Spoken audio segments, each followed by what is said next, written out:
এই অশুভ কথা তবে সংক্ষেপে রাখিয়া সৃষ্টির পতন কথা শুনো মন দিয়া নিরঞ্জন করি পাতিলে ক্ষমায়া আর তাহার সঙ্গেতে হইল এক গোটা খায়া তাহারে ধরিতে চায় পীড়িত মদন আর চারিদিক হইল তার মুখের অবসন হাতেতে ধরিয়া তারে বসাইল উড়ে নহে স্ত্রী নহে পুরুষ অক্ষত শরীরে অদবাগে গুপ্ত দ্বার বিদরিয়া নকে আর খেলি খেলা বুঞ্জিলে আপনার সুখে গাছ হতে বীজ হইল রাত্রি হইল দিবা আর 17তম গুণে হইল তিন দেবা ব্রহ্মায় সিজিয়া সৃষ্টি বিষয় বিষ্ণুয়ে পালন আর শিবরূপে সংসারিবে এ তিন ভুবন নাই ছিল স্বর্গমধ্য না ছিল পাতাল আর জল মধ্যে বাসে প্রভু এদিন দয়াল সেই প্রভুর কর্ণ হতে দিকে ভীষণ আর মধু কৈটব দুই দৈত্য জন্মিল তখন প্রভু কর্ণ হতে যদি অসুর জন্মিল আর তার বয়ে ব্রহ্মা বিষ্ণুর নাভিতে লোকাইল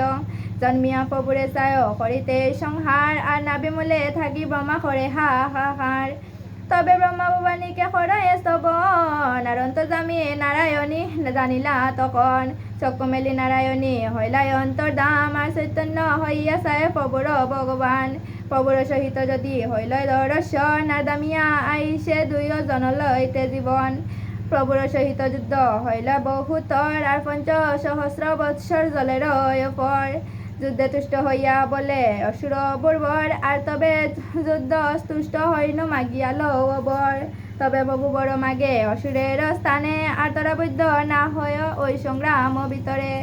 এত শুনি দৈত্য বলে শোনো নারায়ণ আর অবশ্য তোমারও হাতে আমাদের মরণ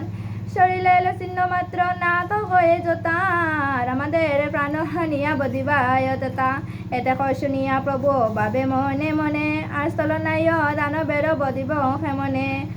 মনেতে ভাবিয়া তবে দেব নারায়ণ আর উরুস্থানে দুই দৈত্য তুলিলা তখন চক্রেতে কাটিয়া তারে কইল খান খান আর তার রক্তে মাংসে হইল অবনী নির্মাণ দ্বিজবংশী দাসে গায় পদ্মার সর